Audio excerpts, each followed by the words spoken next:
Hi, நான் last வீடியோவில் நீங்கள் பிகினராக இருக்கீங்கன்னா உங்களுக்கு பெடல் மிஷினே போதும்னு சொல்லியிருப்பேன். இந்த பெடல் மிஷினுமே சிறுசும் இருக்குது, பெருசும் இருக்குது. இப்போது நான் எனக்கு மட்டும் தான் தச்சுக்க போகிறேன், எனக்காக வாங்குகிறேன், பழக போகிறேன்னா நீங்கள் சின்ன மிஷினே வாங்கலாம்.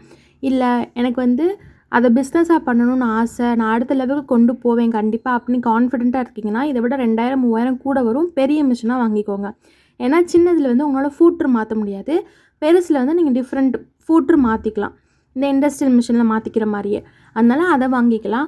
அதுக்கப்புறமா நீங்கள் என்ன பிராண்டுன்னு யோசிச்சுக்கிட்டு இருக்கீங்கன்னா, நீங்கள் பக்கத்தில் உங்களுக்கு தெரிஞ்சவங்கக்கிட்ட, டெய்லர்கிட்ட, இப்போ தான் பழகுறீங்கன்னா கிளாஸ்க்கு போகிறவங்கக்கிட்ட எல்லாத்தையுமே விசாரிங்க. உங்கள் ஏரியாவில் இந்த ஷோரூம் உங்கள் வீட்டுக்கு பக்கத்தில் இருக்கா? உங்களால் ஈஸியாக அந்த மிஷினை சர்வீஸ்க்கு திருப்பி கொண்டு போக முடியுமா?